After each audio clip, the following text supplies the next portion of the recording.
Jim Schwartz was asked today, what do they need to do to continue to play this type of defense? We just got to take it on a week-by-week basis, and, we got to put our eyes on the next opponent and not what we've done in the past and not what we're going to do a month from now or, 2 months from now. Let's live in the moment. Let's practice hard. Let's meet well. Let's prepare well.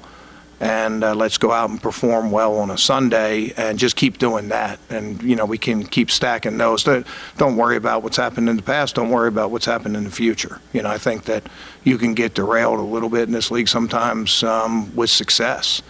Sometimes success is harder to deal with than failure. And again, when you hear Jim Schwartz talk, you're kind of like, okay, I get it. Yeah, I mean, he's a guy who's been around the block so many times. He knows, he's seen so much in the NFL that, the true measure, I think, of success in the NFL in the regular season is consistency. How good are you one game to the next, into the next, into the next, and on and on and on, and making sure you're not getting too high or too low. It's just about, staying consistent. And that's what we've seen out of the elite units is they're great usually week in to week out. Occasionally you'll have a trip up, but that happens. That's going to happen in the NFL. And the longer the Browns can go without having one of those defensive trip up games, that's, I think, it'd tell so much. But it's clear just the kind of impact Jim Schwartz has had on this defense, the attacking mindset that seems like it's fit this personnel so well. The personnel they've added in, Zadarius Smith, Obo Okoronkwo, Juan Thornhill, those guys are producing.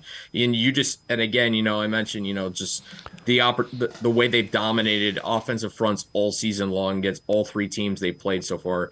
It certainly, they have the ability to continue that. Great defenses are at their best when when their defensive front is dominating the line of scrimmage, resetting it, making teams one-dimensional. And for the Browns, not only do they have that, they can cover as well. I mean, Denzel Ward, Martin Emerson, they've played well so far to start the season. And again, just comes down to consistency, and how you play when teams have seen more of what you're going to do and have more ideas of what they're going to do trying to attack it.